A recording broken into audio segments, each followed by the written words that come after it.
өрг имэн үзүүлж байна.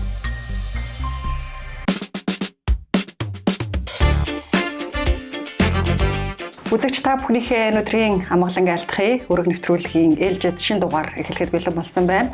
Бид энэ удаа Улсын их хурлын гишүүн Баясгалантай ярилцахаар ураад байна. Сайн байна уу та? Урилга хүлээн авсанд баярлалаа. За баярлалаа. Сайхан аварчиж байна уу? Сайхан аварчиж байна.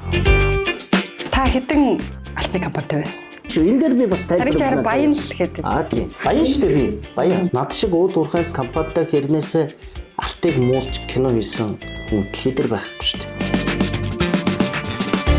Ардчилсан намын жагсаалтын дээгүр багтахын тулд луугаан төмөр дараад төлбөр төлсөн үү? Бас яах юм? Жагсаалтаар сонгогдсон хүмүүс бол нэг ажилчин жишээ нь дутуу байдаг. Тэгвэл одоо хоёр гишүүнтэй болсон юм чи яамдыг хөгжлийн бэрхшээлтэй иргэдэг хөдөлмөр эрхлэх боломжоор хангахыг нь шаардах ёстой биш үү? Шаардж байгаа, шаардаад эхэлсэн байгаа. Тэгэд шаардлага тавьсны төлөө таны компаниг шалгаад эхэлсэн. Тэгдэг. Бодтой үнэн асуудал. Жишээ нь манай соёлын яам байна. Соёлгүй соёлын яам.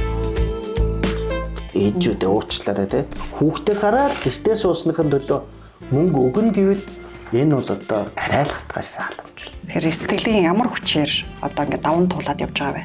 Би 4 хүүхдээ би амьд байх хэвээр. Тийм болохоор би тэр гэцрээс босхийг хүссэн. Өдөр болгон 8 цаг бэлтгэл хийдэг байсан. 126 гишүүнтэй шинэ парламент маань хөгжлийн бэрхшээлтэй иргэдийн төлөөлөл болсон 2 гишүүнтэй парламент болсноороо онцлог давуу талтай. Та улсын хурлын гишүүн болоод 9 сар өнгөрсөн байна. Энэ хугацаанд хөгжлийн бэрхшээлтэй иргэдийн эрх ашигыг хамгаалсан юу хийж байна? За улсын хурлын гишүүн болоод тангар хөргснөөс хойш 9 сарын хугацаа өнгөрчээ. Хөгжлийн бэрхшээлтэй иргэдийн асуудлын бид нар одоо ажлын хэсэг гараад ажиллаж байгаа. Улсын хурлын захирамжаар 56 ажлын хэсэг эхэлж гарсан. Тэрэн дээр хөгжлийн бэрхшээлтэй иргэдийн асуудлыг хариуцсан ажлын хэсэг манай Саранчулуун гишүүнээр ахлуулад за тэгээд ажлын хэсэгт миний бие ороод ажиллаж байгаа. Монгол улсад бол хөгжлийн бэрхшээлтэй иргэдэд зориулсан хууль, конвенц бүгд байгаа. Хууль нь тийм үү хуульч биш. Гэтэл яг үнэн хэрэгтэй хэрэгжилтийн хувьд хамгийн гол асуудал гэдэг. Ерөөсөө. Тэгэхээр бид нар одоо тэр хуулийн дээр юу дутуу байна вэ? За юу нэмэх шаардлагатай байна вэ? Юу нь олон улсын гэрээ конвенцтэй нүүбийн зөвлөмжтэй таарах ёстой вэ гэдгийг илүү их суулгаж өгч байгаа. Тэгээд энэ нь бол энэ хаврын чуулганаар ямар ч байсан өргөн барих байх. За тэгээд хөгжлийн бэрхшээлтэй иргэдтэй бол уулзалтуудыг байнга хийж байгаа. Мэдээж энэ бол хөгжлийн бэрхшээлтэй иргэн гэхдээ зөвхөн хөгжлийн бэрхшээлтэй иргэдийн хууль тогтоомжийн асуудал биш, бүх хууль тогтоомжийн асуудал дээр энэ хүмүүсийн эрх ашиг хөндөгдөж явах ёстой гэдэг дээр сурч боловсрох, эрүүл мэндийн үзлэгт хамрагдах тийм ээ. Энэ бүх юмд л ерөөсөө хамаатай учраас одоо яг тэр хуулиуд дээр ажиллаж байгаа. За тэгээд дээр нь нэмэгдээд хөгжлийн бэрхшээлтэй иргэдийн хамгийн гол асуудал бол асар хүлчилгээний асуудал байдаг. Хөгжлийн бэрхшээлтэй иргэн өөрөө хөгжлийн бэрхшээлтэй иргэн гэдэг халамж авдаг. Дээр нь асарж байгаа тэр хүн маань асар хүлчилгээ үзүүлж байгаа учраас одоо асран халамжлагч гэж явдаг. Гэтэл асран халамжлагч маань хөдөлмөр эрхэлж байгаа хэрнээсээ өнөөдөр 392 мянган төгрөг авдаг сард. Гэтэл тэр хүн 24 цаг хөдөлмөр эрхэлдэг. Тэр хүнийг бүх үйлчлэгийг үзүүлснийхээ хариуд. Гэтэл энэ нь өөрөө хөдөлмөрийн хүсний доод хэмжээнээс ч бага, цалингийн хэмжээнээс ч бага. Тэр байтугай одоо амжиргааны доод түвшингөөс доогуур байгаа. Тэгэхээр энэ асуудлуудыг бид нар хөндөж гаргаж ирэх ёстой. Хөгжлийн бэрхшээлтэй иргэдийн асуудлыг ярьж байгаа бол хөгжлийн бэрхшээлтэй иргэн олдмол гэж байгаа бид нар те төрөлхийн гэж байгаа. Тэгвэл олдмолыг яавал цөөлөх юм бэ? Хоёрдугаарт энэ хүмүүс яаж илүү нийгэмших ёстой вэ? Нийгэмтэйгээ илүү ойртох ёстой вэ? Яаж нийгэм маань хүртээмжтэй болох ёстой вэ? Хууль эрх зүйн хувьд ч тэр хүртээмжийн хувьд ч тэр хөгжлийн бэрхшээлтэй иргэн дээлтэй нийгэм байх юм бол Монгол улс бол тэр чигээрээ одоо дэлхийн хамгийн сайхан улс болно гэсэн үг. Тийм болохоор бол хуулийн хэрэгжилтэн дээр бас хамгийн их ажиллаж байгаа гэж ойлгож байна. Өнөөдөр яамдууд гэхэд хөгжлийн бэрхшээлтэй иргэдийг авч ажилуулж байгаа яам маш цөөхөн. Хууль нь байдаг 25 ажиллагчид тутмын нэг нь хөгжлийн бэрхшээлтэй иргэн байна гэдэг.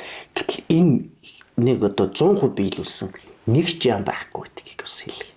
Харин тэ одоо хууль эрх зүйн орчны хувьд бол ингээд маш гоё эрх зүйн цаасан дээр бол хууль нь байгаад идэг. Яг наад захын хамгийн одоо гудам гарахад л хэрэгжилт нь харагддаггүй шүү дээ. Жишээлбэл 111 мянган хөгжлийн бэрхшээлтэй иргэн Монгол улсад байдгийн хэдэн хувь нь ажил хийдэг? За эндээс хөдөлмөрлөх боломжтой иргэд гэж дахиад гарч ирдэг. Тэгээд нийт хөдөлмөрлөх боломжтой иргэд гээд одоо 13,000 орчим хүн ажил хийж байна уу да. За эндээс хуваарь л голцоо үйдэг. Уг нь Монгол улс 2017 оны 10 сарын 18-ны өдөр Алтмаагийн Баттулга ерөнхийлөгч Хөрс ерөнхий сайд хоёрын тогтоол байдаг. 28 дугаар тушаал. Тэрэн дээр юу гэж анх гарсан бэ гэвэл 25-аас дээш ажиллагчтай албан газрын 25 хүн тутмын нэг нь хөгжлийн бэрхшээлтэй иргэн байна гэж зааж өгсөн байт. Энэ нь ингээд явсаар байгаа өнөөдөр хөдөлмөрийн тухай хуулинд орцсон. Гэтэл энэний хэрэгжилт хэр байгаа вэ? Түрүүн би дахиад ярьсан шүү дээ. Ярилцлагыг хэд. Ерөөсөө төрийн байгууллага 48% хэрэгжүүлсэн байдаг. 24 оны дүн одоогоор гарч ирээгүй байна. 23 оны дүнгээр төрийн байгууллага 48%-тай, хувийн байгууллага 52%-тай байгаа. Тэгэхээр энэ 52%-тай байна гэдэг чинь хувийн байгууллага маань арай илүү бас хөдөлмөрлөх боломжийг нь олгож өгч байна те. Тэгэхээр төр үл өөрөө эсэргээрээ энэ дээр ингээд дахиад нэг хатуу хаалт тавьсан хിവэр. Тэгэхээр яагаад хэрэгжүүлэхгүй гэсэн үг вэ? Гэхдээ ерөө хэрэгжүүлэхийг хүсэхгүй л байхгүй юу? Хоёрдугаарт энийг шахах механизм байхгүй байна. Тэг зүгээр л хууль гаргаад орчихсон. Яг хэрэгжүүлж гин үгүй юу гэдгийг ч хяндаг юм байна. Хяндаг байхгүй. Монгол улсад 880 хууль байна. Би өөрөө хэрэгцүүч мэрэгчлээ. Тэгвэл 880 хууль юуны төлөө байх хэвээр? Ард иргэдийн аюулгүй эрүүл амьдрах тий тэднэрт одоо илүү ачааг хөнгөлж өгөх хэвээр. Гэтэл бид нар хамгийн сүүлийн арилжааны тухай хуулийн хилцүүлгийн үеэр асуусан. Шинэ хууль батлах хэрэгтэй юу гэхэд хүмүүс үгүй гэж байгаа. Ягаад 880 хуулийг чи үүрээд бид нар ядарч штэ. Энд чинь дандаа л ард иргэдийн нуруунд дээр ачаа болдог, дандаа татвар хэлбэрээр орж ирдэг, дандаа шалгалт болдог, дарамт болдог. Битгий хууль батлаарай гэж гуйж байгаа штэ. Хөдөлмөрийн тухай хуулийн 144-р заалтыг бол яагаад биелүүлэхгүй вэ гэвэл хэрэгжилтийг нь шахахгүй байгаамаа. Тэгэхээр одоо бид нар тэгвэл одоо хоёр гишүүнтэй болсон юм чи ядаж яамдыг одоо хөгжлийн бэрхшээлтэй иргэдэг ажиллаар хөдөлмөр эрхлэх боломжоор хангахыг нь шаардах хэрэгтэй юм шүү. Тэгэлгүй яах вэ? Шаардж байгаа, шаардаад эхэлсэн байгаа. Тэднийг ажлын байр гэхлээр бас их буруу ойлголт байдаг манайх. Би түрүү хэллээ шүү дээ. Энэ хөдөлмөр эрхэлж байгаа хүмүүсийн ерөөсөө 0.1% л удирдах халбан тушаал. Та тэгээ бодохгүй. Юу хийдэг вэ? Дандаа үйлчлэгээний ажилд хэлэгдэг. Тэгэхээр тэр дунд энэ хүмүүс боловсралгүй байх үгүй л үгүй. Боловсрал эзэмшсэн маш олон мундаг хүмүүс байдаг. Тэгвэл тэднийг зохих албан тушаалд навьчих тавихыг хүсдэг. Тэгээд хүн авсан нэртэй хөдөлмөрийг хүснээ хамгийн доод хэмжээгээр цалинжуулаад тавьчихдаг. Хоёрдугаарт энэ механизмын нөгөөх нь хэрвээ авч ажилуулаагүй тохиолдолд хөдөлмөрийн хүсний доод хэмжээгээр шимтгэл төлнө гэсэн байдаг учраас тэр шимтгэл хэлбэрээр бас энэ хөдөлмөрлөх эрхийг нь хаахыг хүсдэг баг л та. За би тантай бичлэг үзүүлээ. Тантай ярилцах гэдэг. Манай редакц өмнө 2 жилийн өмнө яг энэ бичлэгийг хийж ирсэн. Ээжээ. Ингээл гацчихж байгаа. Энэ одоо ингээд ийм ардгар зам болохоор арай дээр байгаа байхгүй юу? Ордны энэ хавьдал. Ингээд тэрэгцэртэй иргэн явхад ямар бэрхшээл тулгарч байгаа юм. Энэ хөгжлийн бэрхшээл гэдэг үг нь хүртэл буруу үг байхгүй юу? Автобусанд суудсан чинь чадахгүй байгаа юм. За энэ бол нөгөө юу н шинэ автобус уучлахаар бүр таараагүй. Шинэ автобус нь ч тэр нь ажиллахгүй байлээ. Өөрөөр хэлбэл 2 жилийн дараач хөгжлийн бэрхшээлтэй тэрэгцэртэй иргэд нийтийн тээврээр үйлчлүүлж чадахгүй, одоо бие дагаад явж чадахгүй ийм нөхцөл байдалтай хിവэрэ байна. Боловсролын яам орох гэсэн чинь ингээд яам нь ийм зам тавьсан нэртэй хэдиж стандартын бус байгаад байна. Тэгэхээр одоо бүр хөдөлмөр эрхлэх байтугай энэ хүмүүс гудамжаарч одоо өөрсдөө бие дааж зорчих явхад эрхэн зорчигдож байгаа юм шүү. Тийм ерөөсөө ядаж энийг шаардаж болохгүй юм. Болгүй байт юм бэ? Энийг чи шаарддаг байгаа шүү дээ. За 21 онд яг баримттай мэрэ 21 онд би хідэн яам ийм гаднаа замтай юм бэ? Хідэн яам замгүй юм бэ гэд би судалгаа гаргаад тэгээ шаардаж эхэлсэн. Тэгэхэд тухайн үед бол байгаль орчин аялал жуулчлалын яам бол гаднаа шатгүй байсан. Одоо налуу замгүй байсан. Тэгээд ингээд зам хийх шаардлага тавьсан ч гол нь хүлээж аваагүй. Хүлээж авч болно да тий. Гэхдээ ийм одоо ийм боломж бололцоо байна гэдгээ яриад. Тэгэхээр тухайн үед хүлээж аваагүй. Манайх цэртэй иргэ орохгүй гэж. Тийм одоо тийм л утгатай тий. Одоо боломжгүй. Манайх их боломжгүй л гэж байгаа байхгүй. Боломж үргэлж байдаг байхгүй. Бэрхшээл үргэлж байдаг. Тэрийг бид нар давах гэж л хүн байдаг шнэ. Тэрийг нь шүмжлээд одоо фэйсбүүкээр миний фэйсбүүкээр ороод үзвэл байгаа пэйжтэй. Бичсний хариуд яасан бэ? Манай компани дээр шалгалт орсон. Бүтэн жилжингээ миний үйл ажиллагааг зогсоосон. Тэгэл ямар нэгэн асуудал үүсээд идэг. Хин сайд байсан юм. Одоо сайд нь стопны бизнес санахгүй 21 он гэл тэгэхээр гараад ирэх байх. Байгаль орчны яамд тэгж шаардлага тавьсны төлөө таны компаниг шалгаад эхэлсэн. Тэгдэг. Ерөөсөө тийм байдаг. Энэ бол бодиттой үнэн асуудал шүү. За тэгээд дараад нь одоо жишээ нь манай соёлын яам байна. Соёлгүй соёлын яам. Соёлын яам маань бас л тэргийн цэгтээ иргэ орох боломжгүй. Гэхдээ тэд нар бол маш соёлтойгоор надад тайлбарладаг л да. Бид нар түрээсийн байранд байдаг. Бид нар ингээд байртай болноо. Тэр байртай болтлоо хүн ирэхлээр бид нар одоо ингээд хүртээмжийг нь өөрсдөө өргөөд оруулж ия. Би бол тэр соёлын ямар бүтэн явсан. Дандаа өргөж явуулдаг. Энэ нэг хөгжлийн бэрхшээл биш. Хөгжлийн бэрхшээлч тэр байранд нь төрд нь байгаад байгаа байхгүй. Тэр өөрөндөө ерөөсөө байхгүй. Хүнд огт байхгүй шүү. Тэгээд наад бичлэгэн дээр байгаа юм бол үнэхээр төв замны юм байгаа шүү дээ бид нар. Тэгэхэд хөгжлийн бэрхшээлтэй иргэдийн маш бага хувь нь хотын төвд буюу орон сууцнд амьдардаг. Ихэнх нь гэр оролд амьдардаг. Ихэнх нь хөдөө байдаг. Тэгвэл тэр хүмүүсийн бичлэгийг бид нар хийх юм бол бүр аимшигтай. За нөгөө автобуснууд анх орж ирэхэд гингүүд зөвхөн төвийн чиглэлийг хийгдсэн байна. Одоо нэг харин тэр хар автобус маань, саарл автобус маань ямар ч байсан ингээд талбарт хийгдэж байна. Гэтэл автобуснаас суух, автобусны жолооч нарын тэрийг үйлчлэгээгээ үзүүлдэггүй, хойрог. Хоёрдугаарт гэвэл автобусны буудлын руугаа явах зам нь дахиад байхгүй. Цементэн дээр ингэж байгаа юм чи шорон дээр бүр ойлгомжтой шүү. Тэгэхээр та харин яг ингээд 20 оноос хойш энэ ажлыг бас судалгааны түвшинд нэлээд хийсэн байж бүр яамдаар явж хийсэн байна. Тэгсэн. Тэгээ одоо гишүүн болоод 9 сарын хугацаанд шаардлага арай хүчтэйгээр шаардаж болоогүй юу? Шаардлага хүчтэйхгүй байна уу? Авж байгаа. Эхнээсээ хийгдэж байгаа. Засаж сайжруулж байгаа. Ямар ч байсан бүгдээрэнд нь шаардлагыг хүргүүлсэн яамдууд бол энэ удаа бүгдээрээ хүлээж авсан шаардлагын дагуу хийгдэж байгаа. Манай яамдуудын зарим байр нь бол үнэхээр зориултын бус байгаа. Тэгэнгүүт одоо нөгөө яамдууд ч болохоор яах вэ? Зориултын бус байхаар ч нөгөө ажил хийгээд ажилд орох гэж байгаа хүн ч орж чадхаа бичиж байгаа байхгүй. Тэгэнгүүт нөгөөдөл чинь бол одоо судлаад энэ нөгөө манай ордны өвдөнд хийсэн байгаа да би заригтай нэг бичлэг хийжээс ордон руу ордог нэг юм лифт үйдэг. Тийм лифтнүүдийг захиалсан байгаа. Тэгээд одоо аваад ирэнгүүт нь мэрэгжлийн ялдаг яралтай оруулаад ерөөсөө тэдрээд ажилд оруулна. Гэтэл энэ бол зөвхөн яамд биш. Одоо дахиад хотын захиргаа, дүүргүүдийн захиргаа, дүүргүүдийн эмнэлэг, дүүргүүдийн цагдаагийн хэлтстэй бүх газар л байгаа даа байхгүй. Одоо цагдаагийн хэлтсээр очиод одоо тохирогч болж очиод мэдүүлэг өгөхгүй л очиход орч чадахгүй. Тэнд дахиад тулгардаг. Дахиад за орлоо гэхэд байцаалтах нөр 2 давхартж байт юм тий. Ингээд энэ болгоныг шаардах тавьсны хүчинд бол эхнээсээ хэрэгжээд явж байгаа шүү дээ. Хаамл дүүргээ одоо нэгдүгээр хэсгээр очиход бол ямар ч байсан нэг давхартаа хүлээж авдаг болсон. За ингээд тэнд бол дахиад нөгөө цагдаагийн хэлцэд зам тавих боломжгүй болчих. Өндрийн үед. Тэгэхээр тэд нар дахиад төсөв гаргаж одоо ингээд төсвтөө мөнгө суулгаж иж шатыг шаардлагатай болчихдог. Бид нар ингээ харахад амархан бид нар шаардаа шууд хийчих болтмоор юм шиг.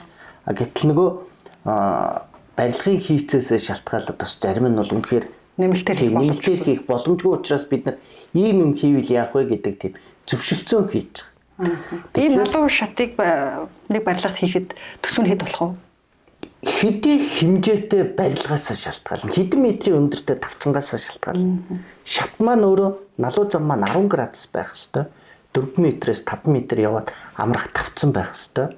Тэгэхээр тэр хэмжээгээр ингээд тооцогдоод ирэхлээр тэрд налууч өөрөө гараад тооцоо гараад ирдэг. Ер нь бол их өртөгтэй зарим тохиолдолд тийм. Гэхдээ маш хямдар шийдэх боломж ч байгаа шүү дээ. Модоор хийж одоо жишээ зарим газар дотроо тийм ээ. Зарим яам бол дотроо орчоод гадаад иргэн яам бол дотроо орчингуудаа дотроо нь явхад маш хэцүү байдаг. Нөгөө олон шаттай ингээд барилга нь өөрөө дотор талтай маш бүтцэн хэцүү байдаг. Та ер нь бол бүх яамдыг мэдчихэж байгаа юм байна. Бүгдээр. Одоо яг дутуу нь аль яамд вэ нэ? За одоо гадна талдаа дутуу гэх юм бол хийгдэж байгаа шүү энэ. шаардлага тавьсан хийгдэж байгаа уул уурхай яам байгаа. Хяналт шинжилгээний үнэлгээний хороо тий. Тэр хоёр байр тэр хяналт шинжилгээний үндэсний хороо бол одоо нөгөө байгаль орчны яам байсан байр шүү дээ. Тэгээд тэр хоёр газар бол ямар ч байсан бид нартай нийлээд төрийн бус байгууллагуудтай холбож өгөөд нөгөө судалгаа хийгээд за ямар лефт хийх юм бол боломжтой байна гэдэг талаараа судлаад одоо удахгүй энэ хавар суйрлуулнаа гэсэн мэдээг өгсөн байна. Улсын хурлын гишүүн чинь одоо эргэцэн орчныг бий болгохоо баг ямар жижиг юм шаарддгийг гэж зарим үзэгч бодож магадгүй. Эн чинь өөрөө хөгжлийн бэрхшээлтэй иргэдийг жижигч гэсэн нийгмийн харилцаанд орох боломжоор хангаж байгаа маш том зүйл байхгүй тийм. Тийм шүү дээ. Тэгэлгүй яах вэ? Тэгээд хамгийн гол нь хүн болгон энэ эрхийн мэдрэмжтэй болох хэрэгтэй. Хүний эрхийн мэдрэмжтэй тийм. Бүгд төрөлхийн биш байдаг учраас олдмол байдаг учраас энэ хүнд ч тохиолдож болох юм. Өнөөдөр те бид нар өөрсдөө мэдэхгүй байгаа боловч би магадгүй 10 жилийн өмнө нэг 50% ойлгодог байсан баг. Би ээжигээ төрж явахдаа л ойлгодог байсан баг. Би хүүхдэд төрж явахдаа л ойлгодог байсан баг. Тэгэхээр би өнөөдөр яг энийг ойлгодог болчоод ингээд дуурайд орилоод байж байгаа нь бол өөрөө энэ мэдрэмжийг авсан учраас тэгж байгаа. Та асаргааны хуулийн төсөл дээр ажиллаж байгаа гэж байна. Одоо жишээ нь таныг асардаг эхнэрнүүд юм уу? Таныг асардаг хүн сардаа хэдэн төгрөг авдаг вэ? За хөгжлийн бэрхшээлтэй иргэдэг бол бас ер нь нэгдсэн үндэсний байгууллагаас л хүнд хөнгөн гэж хэлбэрээр ярихыг бол одоо бас таатай гэж үздэггүй. Гэхдээ үнэхээр хүнд болоод хөнгөн хэлбэрийн хөгжлийн бэрхшээлтэй иргэд байдаг. Одоо манай Саранчлуун бол протезтэй нэг хөлн тий. Тэгээд ингээд хөнгөн хэлбэртэй. Гэтэл би бол хүнд хэлбэрийг би бол бүслийнхээс доош одоо ингээд мдэггүй юм шиг харагдаж байгаа боловч хүзүүний төвшөнд гэмтэлтэй учраас гар хүртэл хүч байхгүй. 3 настай хүүхдийн л хүч байгаа. Миний зөвхөн 100 гарт баруун гар бол юм утгаж чадахгүй. Дээр нь нэмэгдээд ингээд уушиг амьсгалын замыг удирддаг тэр мэдрэл тасарсан учраас амьсгалын ямар нэгэн боломжтой ингэж одоо 100% өөрөөр амьсгалах боломжгүй зарим үед л хүний тусалцаа авдаг. Ингээхээр надад хоёр үе шаардлагатай байна. Нэг нь өрг дэмэгтэй. Гэт нөгөө хүн болохоор яг хувийн одоо нөгөө нууц хувийн ариун цэвэр хувийн соёл талаасаа тусалдаг. Ингээд ирүүлэх байдлаасаа надад урдаг гэсэн үг шүү дээ.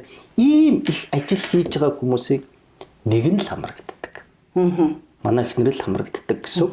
Манай эхнэр хамрагдаад 392 мянга төгрөгийн тэтгэмж авдаг. Өнөөдөр би улсын хурл ороод улсын хурл бол жагсаалтаар сонгогдсон гишүүн нэг туслах нэг зөвлөхтэй гэж. Би ажил хийх гэж орж ирсэн учраас би мэрэгжлийн туслах, мэрэгжлийн зөвлөх авсан. Гэтэл би ажиллаа хийхин тулд надад туслах үйлчилгээ хэрэг болно доо. Энэ үед нөгөө тусалж байгаа хүмүүс маань оронтой байхгүй, цалин байхгүй. Би өөрөөсөө цалинжуулаад явдаг гэсэн. Тэгээд энийг үл ер нь бас их хурд удаа дараа хүсэлтэд тавьсан. Энийг бол одоо болтол шийдэж өгөөгүй байгаа. Тэгэл ийш тийшээ явахдаа бол туслахуудынхаа цалин, туслахуудынхаа хоол ундсыг өөрөө гаргаад явдаг гэсэн үг шүү дээ. Гэхдээ их хурлын гишүүдийн цалин одоо энэ хамаржангаа ярьлаас нэг сарын 27 сая төгрөг. Үндсэн цалин 7 сая төгрөг, гар дээр бэлнээр одоо 5 сая төгрөг, үйл ажиллагааны хэрэгцээнд 22 сая төгрөг авдаг. За наадуун дээр чинь бол яг сая баасан дөрж даргаыг тодорхой дүн хэлэх шиг болсон тий. Жагсаалтаар сонгогдсон гишүүдийн хувьд бас өөр л байдаг л да. Цалингийн хувьд ижилхэн. Гэхдээ тэр чинь жагсаалтаар сонгогдсон хүмүүс бол нэг ажилчин жишээ нь дутуу байдаг. Тойрогт ажиллах төсөв гэж тавигддаггүй. Гэтэл би өнөөдөр 21 аймагт ажилладаг. Би 3 аймаг юм уу би эсвэл нэг дүүрэг биш те 21 аймагт. Яг тэгвэл хөгжлийн бэрхшээлтэй иргэд аль нэг нам их гэж байхгүй. Аль нэг дүүрэг их гэж байхгүй. Монгол улсын хөгжлийн бэрхшээлтэй иргэн гэж байдаг учраас 21 аймагт очиж ажилладаг. Тэр таны яриад байгаа төсөв бол хууль боловсруулахад одоо миний жишээ нь энэ асар үйлчилгээний тухай ажлын хэсгийн уулзалтууд жишээ. Энэ ажлын хэсэг маань 20 гаруй хүний бүрэлдэхүүнтэй. Ягаад гэвэл Монгол улсад анхдагч хууль бид нэг хуулийн дээр өөрчлөлт оруулах гаагүй. Асаргааны тухай бол хуучин 7 хуулийн дээр ганц нэгхэн заалт байсан. Тэгэхээр энэ анхдагч хууль учраас ажлын хэсэг судлах материал, цуглуулах уулзалтууд хүмүүстэй тий. За тэгээд гаднаас авах туршлага гэж байна. Тэгээд одоо бас л шүүмжлэгдсэн дээ. Нөгөө гадагшаа явсан нараа гишүүн бид нар Тэгээ бид нар бол JICA-гийн 100% одоо хөрөнгө оруулалтаар бид нар гадагшаа явж одоо тэгвэл тэнд яаж хэрэгждэг бэ гэдгийг очиж үзсэн. Тэгээд аймагуудаараа, сумуудаараа, дүүргүүдээр явж иргэдтэй уулзаж санал авч Монгол улсад байгаа хуулиудтайгаа хэрхэн зөрчилдөхүү те хэрхэн таарах. Хоёрдугаар энэ хуулийг оруулснаар хамгийн гол нь иргэдийн эрх ашигыг жаахан ч гэсэн өөрчлөлт оруулах чадахгүй юу гэдэг л гол асуудал. Чадахгүй бол тэнд өөрчлөлт оруулаад яах. Тэгэхээр тэхийн тулд нөгөө судалгаа хэрэгжүүлчихдээ юм байна.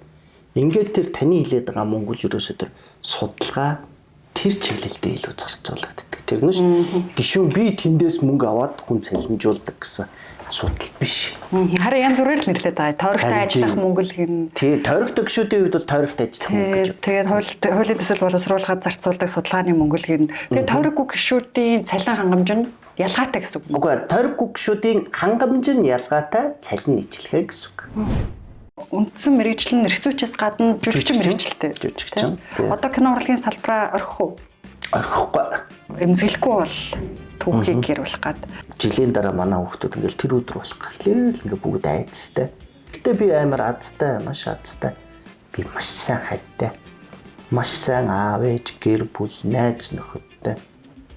Магадгүй би Монгол төрсөнд маш их азтай.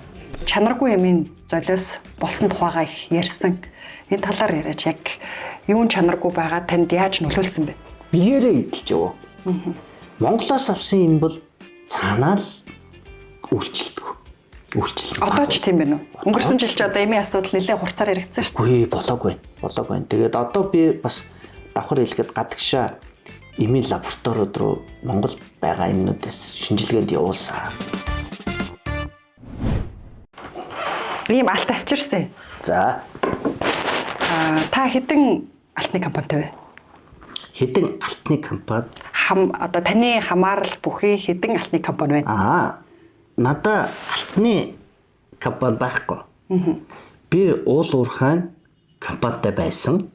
Тэгээд уул уурхайн компани 23 онд ер нь аварт орсноос хойш өөрөө шууд удирдлага хийхээ байжгаад тэгээд 23 оноос компани яг одоо X тайлаа өгдөг компани болтлоо.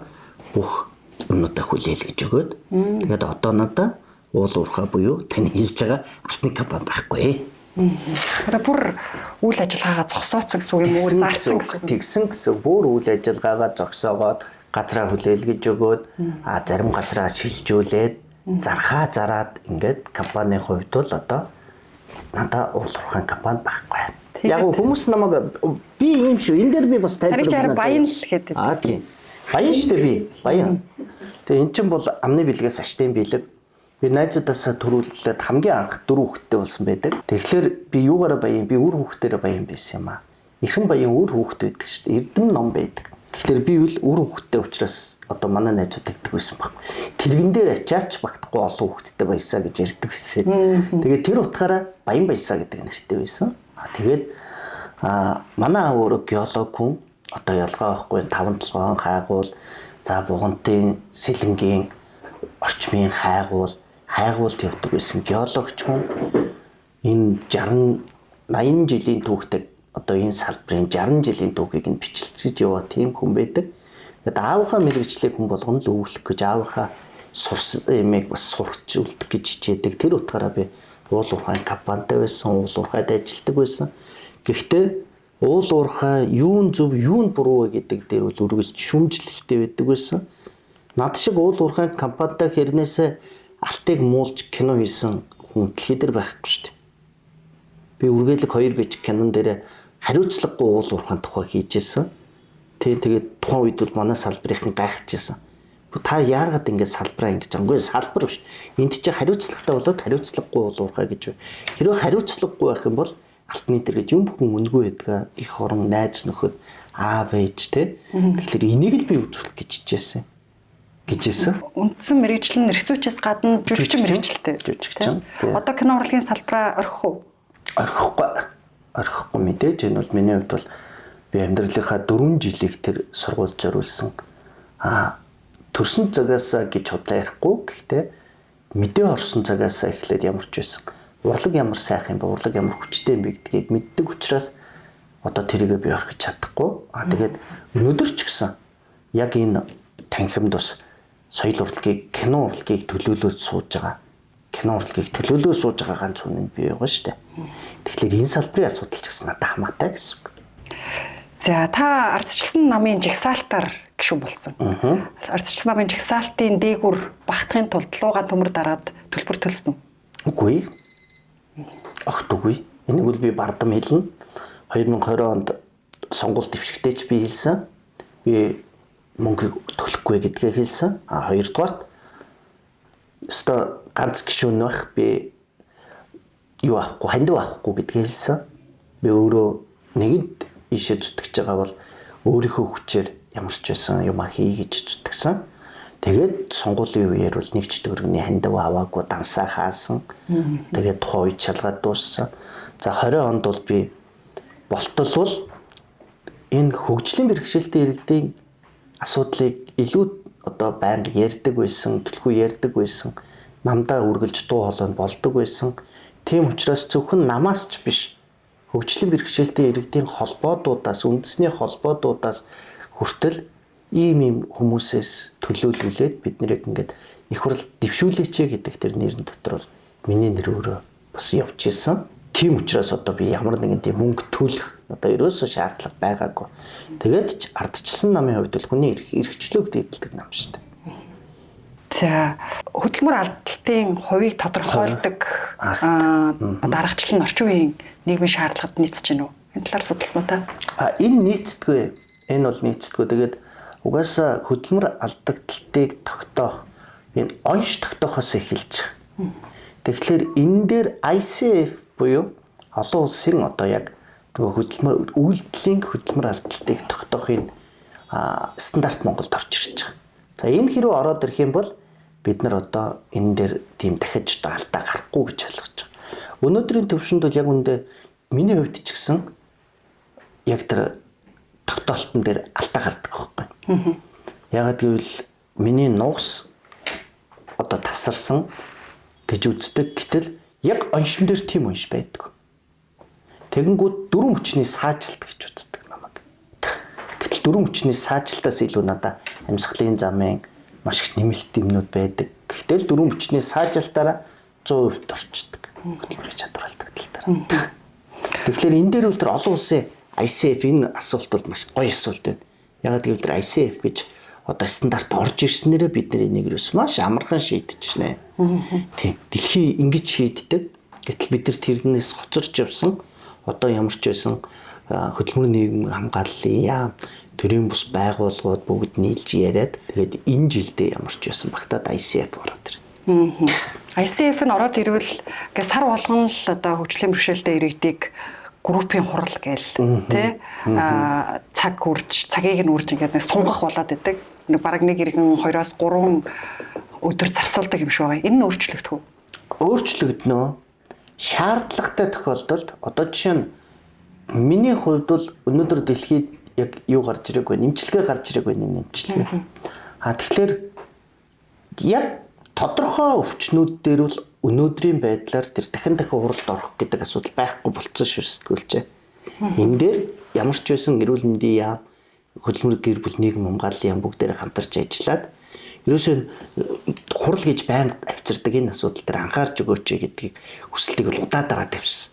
Орон нутгийн сонгуулиарч тэр яваад ингээ бүх хүний хүсэлтийг авчираад ингээ тавьсны хүчинд одоо ямар ч байсан сар тутамдаа болсон. Тий одоо зарим өвчний хувьд идгэхгүй өвчний хувьд гэтэл идгэх өвчний хувьд орох заав шаардлагатай байдаг. Нэгдүгээрт идгэх магадлалтай, хоёрдугаар дахиад хүндэрсэн байх магадлалтай байна. Тэ одоо жишээ хитрхи удаан хэвтэрт байснаасаа болоод цооролт өгсөн байх магадлалтай, зүрхний болоод уушигны ямар нэгэн хүндрэл үүссэн байх магадлалтай. Тийм учраас энэ бас үзлэгт орох нь 100% бас бурууч биш. Гэхдээ хүн болгоныг ор гэж ингэж хүндрүүлэх нь бол буруу. Гэтэл өөрөө яг тэр зорилттой хэсэг нь бол тэрнээс чөлөөлөгдсөн байгаа гэж ойлгож байна. Одоо эмзэглэхгүй бол түүхийг гэрүүлэх гад анх одоо аваарт осолд ороод босож чадахгүй болсноо мэдрэх хүнд байсан баг. Тэгэхээр сэтгэлийн ямар хүчээр одоо ингэ даван туулаад явж байгаа вэ? Амьдрах хүчээр л ер нь амьдрах л хэрэгтэй. Амьд байх л хэрэгтэй. Анх 2017 оны 5 сарын 13-нд аварт орсон. Гэхдээ аварт орохдоо би болчмгүй ч юм уу үйлдэлээс биш өөрийнхөө дуртай спортоор хичээлж байгаад улсын аврах шалгаруулах Бартад замын баахаа гэж уралдаанд оролцож явах явцдаа өөрийнхөө гаргасан алдаанаас болж аварт орсон. Тэгээд аварт орохоос өмнө би өөрөө гар өвсгч зурсан шүү дээ. Энэ бол эрсдэлтэй гэдэг мэдсээр байгаад орсон юм чи тээ. Гомдлгүй гэж. Тийм болохоор гомддгүй. Нэгэд болох ёстой. Тэр өдрийг эхлээд хүн дээр хүлээж авдаг байсан. Гэр бүлээрээ жилийн ойд дээр амар хэцүү байсан. Одоо яана. Жил би хөвтцэн ч хамгийн гол. Би босч чадаагүй яг эмнэлэгт бүтэн 9 сар хөвтөд гарч ирсэн шүү дээ. Би 9 сарын дараа өглөө хийнэгээд гарсан орой хүүхдүүд дээр орсон. Тэгээд жилийн дараа манай хүүхдүүд ингээл тэр өдөр болох гэхлээр л ингээ бүгд айцтай. Тэгэнгүүт нь яг тэр өдрөө би их нэртэйгээ ярьж байгаа торт авсан. Аавын төрсөн өдөр гэдэг одоо би 2 төрсөн өдөртэй нэг нь баясгалангийн төрсөн өдөр нөгөөх нь аавын төрсөн өдөр. Би тэр өдөр гэр бүлдээ дахиад төрсөн. Хэрвээ би өгцөн бол яах вэ? Тийм учраас тэрийг ингэж хүлээж авсан. Хоёрдугаарт гэвэл надад амьд байхаас өөр ирэх байхгүй шүү дээ. Тийм үүрэг байгаа надад. Би 4 хүүхэдтэй би амьд байх хэрэгтэй. Би хамгийн сайхан эмэгтэй гихнэрээ болгож авсан. Би тэр хүнтэй жаргал зовлонг туулаад хүүхдэд хамт амьдрна гэж хэлсэн шүү дээ. Тэгэхээр би тэр эмэгтэй төлөө амьд байх хэрэгтэй. Дээр нь би эрхэлжсэн тэр компанийнхаа ажилчдын өмнө хүлээсэн үүрэг байсан. Кино компанийнхаа өмнө хүлээсэн үүрэг байсан. Энэ бүх үүргээ ухамсарлал хүн амьд байхаас л аргагүй байхгүй. Өөхөх хэрэг байхгүй шүү дээ. Өхөн гэдэг чинь тийм жамар биш. Өөхөх тэр мөч эртэл бол хүн амьд л гэдэг байхгүй. Таны харин тэр босгож нөө тэмцэж байгаа тэр дасгалыг тэр хүнд дасгалыг өдөр болгон хийж байгаа бичлэг явж ирсэн шүү дээ. Тэгээд бас хүнд их тийм урам зориг өгөхөр. Тэр дасгалыг хийх хэцүү байсан юм шүү. Тухайн үед маш хэцүү, амар хэцүү шүү дээ. Хүмүүс ойлгодгоо. Гэтэл яг үнэрэхтэй маш хэцүү. Гэхдээ би амар азтай, маш азтай. Би маш сайн хайтай. Маш сайн аав ээж, гэр бүл, найз нөхөдтэй. Магадгүй би Монгол төрсөнд маш их азтай. Хүтэмжгүй байдлаараа өнөөдөр би гомддог л да. Би гудамжинд явахдаа би Монгол төрсөндөө заримдаа харамсдаг. Хүтэмжгүй байдлаас болж. Гэхдээ яг тэр одоо гимцний дараагаад Монгол хүн болж төрснөөр бахархах үе байсан. Бидний тэр омогшил, шаартай байгаа байдал тэрний хүчээр бас магадгүй босч ирсэн. Бидний идж байгаа энэ органик хүнсний хүчээр. Тэгээ хүүхдүүдийн намайг харж байгаа харц хамгийн их хүч болдог гэсэн шүү дээ. Хүүхдүүдээ гимцний дараа манай том хүүгийн сурлагыг өгөх муудсан огцсон. Аргагүй. Тэгээд багштай нь уулзсан чинь мэдгүй яагаад энэ мэдгүй өөрчлөгдөд. Тэгэл хүүтэйгээ уулзсан. Жохон 10 настай. 10 ч өрөөгүй байсан шүү дээ. Миний хүч 8 настай байсан намайг гимтэл. Тэгэл уулзаад хүүтэйгээ ярихад тэр хүний дотор минийхээс том ертөнц байгаа байхгүй. Ингээл хүүтэйгээ яриад хоёлаа ярилцсан гутаа бодсон. Би нэгэнд ийм нэгэн төрсөн шүү дээ. Би ийм бэрхшээлтэй нэгэн төрсөн. Гэхдээ би энэ нэгнийг үлдээж болохгүй өөр хүүхэдтэй. Тэ? Аав нь тэрэгэн зэртэй гэж хэлүүлж хүүхдээ сургууль дээр хичээхийг хүсээгүй. Тийм болохоор би тэрэгэн зэрээсээ босхийг хүссэн. Өдөр болгон 8 цаг бэлтгэл хийдэг байсан. Ухаалтаал хэд удааж ухаалцсан мэдхгүй. Тэгэл тэмцдэг байсан. Тэгэл зүтгээд иддэг байсан. Тэрний ачаар өнөөдөр миний хүүхдүүд одоо хичээлд явахдаа ичгээ байсан. Би сургуульд нь хүргээд өгөхөд надаас ичдэггүй те. Энэ чинь өөрөө би нийгэмд ийм үлгэр дуурайл болох хэрэгтэй байна гэж ойлгосон байна. Яагаад кино жүжигчин мэрэгчлээ юм бэ? Би адлуулаад чамаагүй хүмүүсийн урд яв тэр үүргийг хүлээсэн байх. Тийм болохоор тэр үүргийнхээ дагуу босчихдгсэн. Тэр үед одоо нэг амар тийм надад хүнд үе байдаг шүү. Ард авах ёстой тий. Гарч ил явна. Гарсан ч байхгүй гэхдээ гарч ил явна. Хүн болгоны зовлон харьцаа адилгүй. Ясгуурсан, нугс тасарсан миний зовлон болохоос энэс ч их зовлонтой сэтгэлдээ тээгтэй хүмүүс амьдрч л байгаа шүү дээ. За таны гишүүн болохоор хөгжлийн бэрхшээлтэй иргэдээс ирж байгаа хүсэл саналт их байна уу? Ямар хүсэл саналт илүү давмгай байдаг вэ? За мэдээж их байдаг. За гэхдээ манай хөгжлийн бэрхшээлтэй иргэд бол халамжаас хөдөлмөрт шилж энэ л хамгийн их байдаг. Ажлын байртаа болгоод өгөөч. За хоёрдугаарт нь бидний байранд ороход одоо хамруулж өгөөч. Тэгээ буцалтгүй төсөлмжээр байртаа болгож өгөөч. За гуравдугаарт гэх юм бол мэдээж халамжийн маань нэмээд өгөөч гэдэг.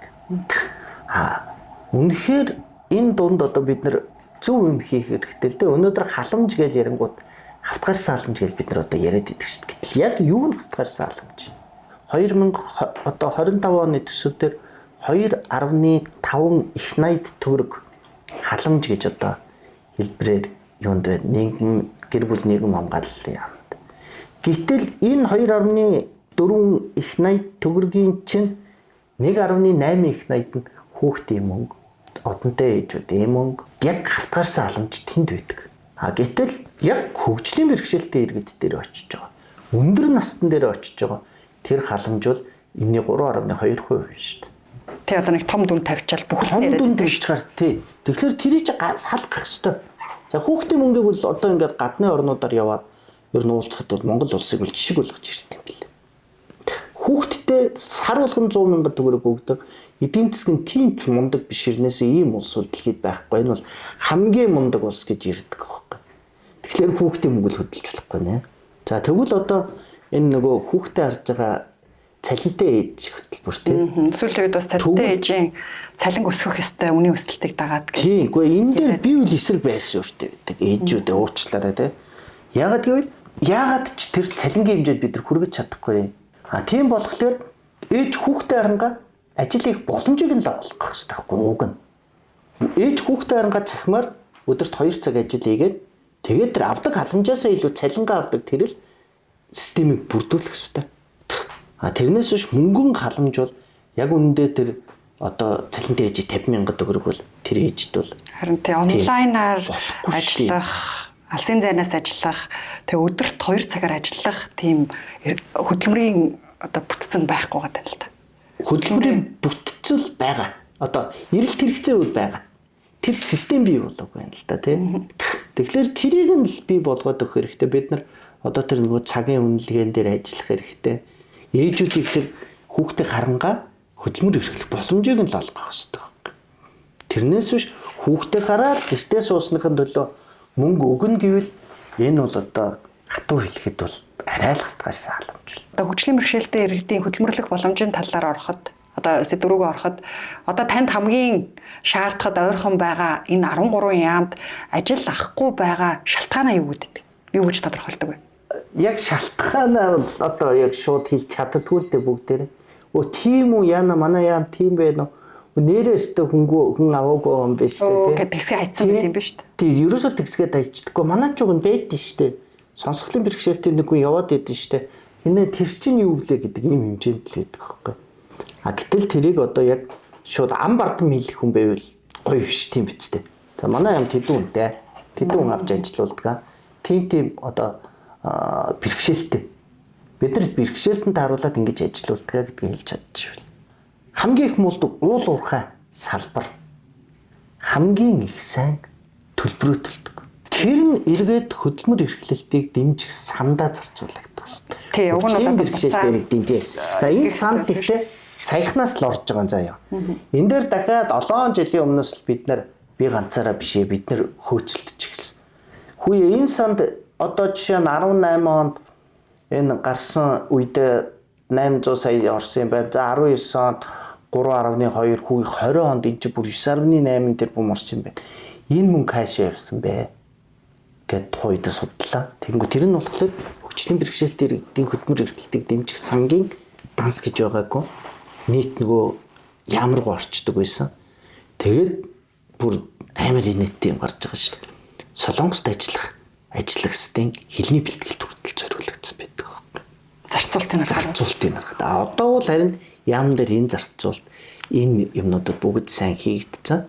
Тийм болохоор одоо хэрвээ Ажилуулаагүй бол тэдний ажлын байрыг бий болгохын төлөө тэр мөнгө зарцуулдаг шүү дээ. Хэрвээ тэгэх юм бол дахиад бид нар одоо нэмэл ингээл нөгөө нэг халамж шаарддаг шаардлагагүй болох баг. Зам талбай нь ажлын байр нь хэрвээ хангалттай авчдаг бол хөнгөн хэлбэрийн хөгжлийн бэрхшээлтэй иргэд бүгд л ажил хийхийг л хүсэж байна. Сартаа тэр санд хэдэн төгрөг хөрөмтлөгддөг? За жил болгоны дүнг харьцан адилгүй байдаг. 3 онд хамгийн сүүлийнхийг би харж байхад 12.8 тэрбум төгрөг цугларсан байсан санагдаж байна. Баггүй мөнгө шүү дээ. Баггүй мөнгө. Тэрийг зөв зөвхөн байгуулвал тэгээд хөгжлийн бэрхшээлтэй иргэдийн хөдөлмөр эрхлэлтийг дэмжих гэхлээр одоо энэ жил хөгжлийн бэрхшээлтэй иргэдийн хөдөлмөр эрхлэлтийг дэмжих жил болгож зарласан. Яам маань өөрөө. Энэ бас нэг давуу тал.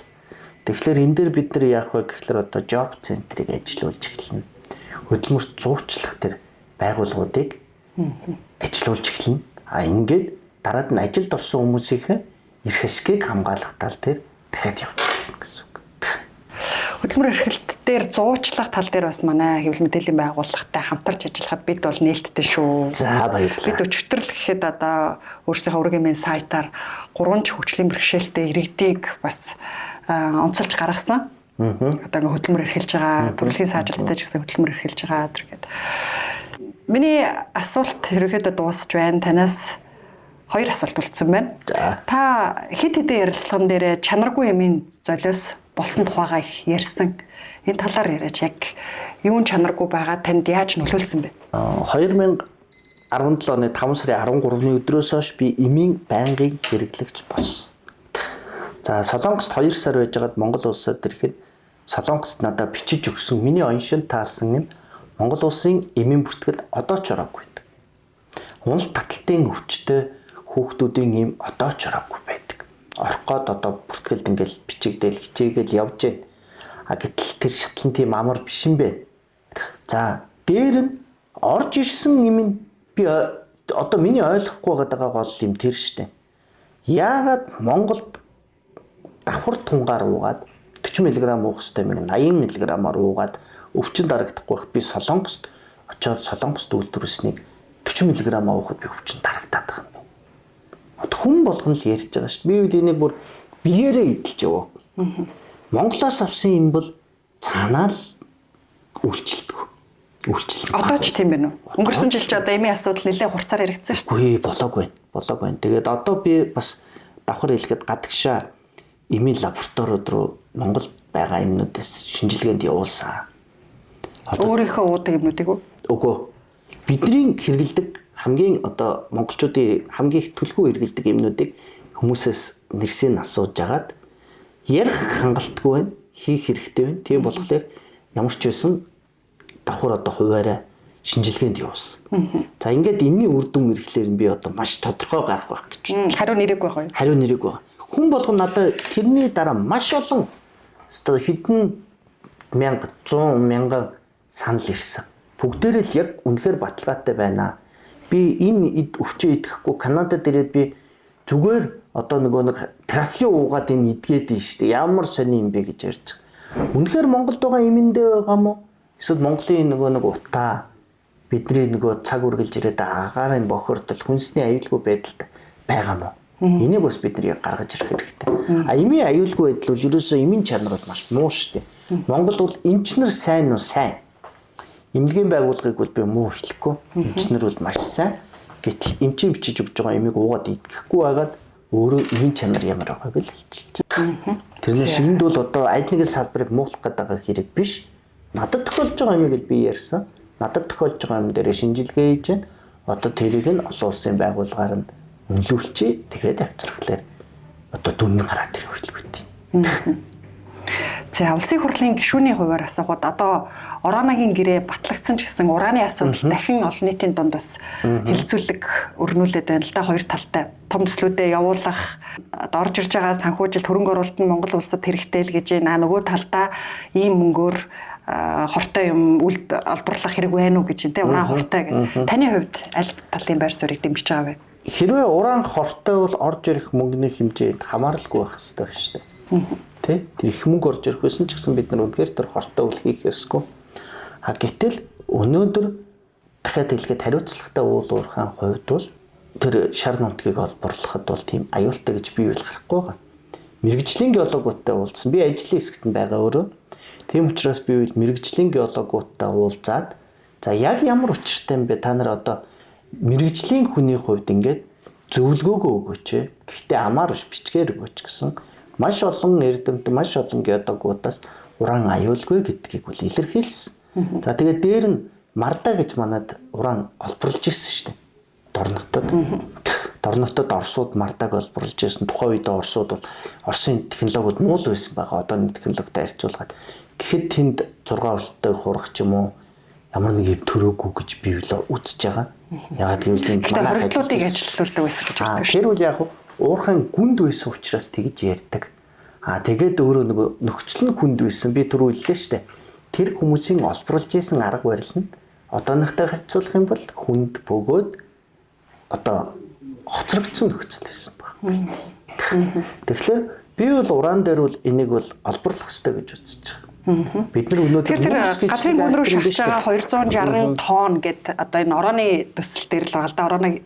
Орооныгийн төсөл дээр тэр 260 тонн хөхрийн хүчил нь буцаад сорогдож авах юм уу? Хөрсөндөө шингэх юм уу? Тэрийг л одоо хортой гэж үзээд байгаа шүү дээ. Тий, за тэрэн дээр бол одоо яг мэрэгжлийн хүмүүсээс асуусан дээр байна. Ямар ч зүйл надад байгаа мэдээлэл бол тэр хөрсөндөө шингэнэ. Өнөөдрийн байдлаар тэр 260 мянган биш одоо Бадрах энержигийн тэр ордын доорчин руу маш их ус байгаа шүү дээ. Энэ орооно яригдахад би усны тухай асууж байсан. Тэгэхэд тэрний дор байгаа маш их хэмжээний ус өөрөө энэ хэрвээ бидний яриад байгаа цэцэгт идэх бодисоор хордогдсон бол хордогдсон байна. Тэрийг бол мал бол ууж болохгүй, хүн мал бол ууж хэрглэж болохгүй гэдэг дүгнэлт үл байдаг. Тэгэхээр одоо тэр авсныхаа оронд л хийж таарна. Тэрнээс биш тэрийг одоо агаарт ил орхих ч юм уу тийм байхгүй бах. Энэ дээр бол угаасаа хийсэн засгийн газар их хурл өөрсдөө энийхээ араас дагаж одоо тэр нөгөө яавал хариуцлагатай байх вэ гэдэг дээр бол өөрсдөө хариуцлагатай явах хэрэгтэй. Тэгэхээр Улаанбаатарын иргэд малыг яах ёстой вэ? Гэхдээ иргэд бол өөрсдийн сонголт байна. Тэ? Үнэхээр аюулгүй гэж үзээд одоо бүсчлээд одоо тэд нар зоно байгуулсан шүү дээ, уурхайн зон. Инээс чааш иргэдэд аюулгүй гэж үзүүд иргэд тэнд байж болох байх. Тэр үл иргэдийн асуудал. Малтай иргэдийн бас асуудал бол өөрсдийн сонголт байна. Тэр байгууллага өөрөө зоно татаад тэрнээс гадагш аюулгүй гэдэг юм ал гаргах хэрэгтэй. Гэхдээ тэр газрын гүний хөрсөн доогуур зон татах боломжтой юм. Хөрсөн доогуур зон татах боломжгүй. Тэрэн дээр Монголын мэргэжлийн байгууллагууд нь цаг тухайд нь хяналтаа хийгээд ажиллах хэрэгтэй ш. Байгуул орчин өөрчлөлтийн яам тий. Одоо тэр үл байнга шинжилгээг хийж явах хэрэгтэй. Хэрвээ ямар нэгэн алдаа гарах юм бол тэрийг зогсоох хэрэгтэй. Бид нар ерөөсөө нэг гэрээг эхлүүлээл тэр нь зогсож болохгүй гэрээ гэж ерөөсөө байцлахгүй. Одоо өнөөдөр нэг тийм аюултай гэрээ байна шүү дээ бид нарт. Оюутлогой гэж нэг айхтар одоо гэрээ байна. Энийхээ алдааг засах гэж хичээж байгаа. За дараагийн энэ салбар орж ирэх нь би яагаад зөв гэж үзээд байна вэ гэж бид нар дан нүүрснээс хамааралтай. Манай эдийн засгч нүүрснээс хамааралтай. Манай бүх юм нүүрснээс хамааралтай. Эрчим хүч нүүрснээс хамааралтай. Гэтэл дэлхийн нүүрсэнд ногоо эрчим хүч гэдэг утгаараа ямар ч санхүүжилт өгөөч. Тэнгүүт манай нүүрс яванд үн цэнгүй болно. Бид нар дараагийн их усроо олж авах хэрэгтэй. 34% төр даваад бид нар ашигтай ажилласан нь бид нар нэг шиг аваагүй байгаа шүү дээ. Тийм биз дээ. Өөртөө байгаа шүү дээ. Харин 34% өөртөө болгоос ашигтай биш. Тэгвэл энийг ямар ашигтай гэрээ хийх ёстой юм? Бид нар газрын дорогоо тэр нөөцийг яаж ашиглаж баялаг болгох юм? Баялаг болгохын тулд бид нарт гадны хөрөнгө оруулагч хэрэгтэй. Гадны хөрөнгө оруулагчтай хийх сайн гэрээ хэрэгтэй. Гэрээн дээр нь даялангуяа одоо бий үйл ажиллахыг маш их хүссэн. Яагаад гэвэл бид нар тэр 34% ингэж алдаж болохгүй. Энэний дагуу би зөндөө бас гадныхантай ч уулзсан. Тэгэхээр танихаар бол олборлох нь зөв үү? Олборлох нь зөв. Одоо Улаанбаатархаас гадна 13 ураны орд лиценз байгаа шүү дээ. Тийм байгаа. Тэгэхээр 13-аас илүү ч гарах боломжтой. Гэтэл манайх хэдийг нь ашиглуулах нь Монгол улсын л асуудал шүү дээ. Хэдийд нь ашиглалтын зөвшөөрлөг гэх тийм биз дээ. Бид нар одоо тэр тухайн бүс мужийн одоо бүс нутг нь мал аж ахуйн онцгой ач холбогдолтой байх юм бол тэн дээр заавал зөвшөөрлөг өгөх шаардлага байна. тэрийг мал аж ахуйн чиглэлээр нөхцүүлэх хэрэгтэй. А уулуурхаан бүс нутагт байх юм бол тэрийг нь магадгүй тэ тэр зөвшөөрлийг нөгөөд дараагийн гэрээнүүд нь илүү сайн гэрээ, илүү сайн хөрөнгө оруулалт тэр бүс нутагтаа дээр нь нэмээд улсын төсөвтөө том одоо юм оруулах нь л чухал. За баярлалаа. Бидний цаг гаргаж 10 асуултанд маань нээлттэй хариулсан танд баярлалаа. Таны ажилд амжилт хүсье. За баярлалаа.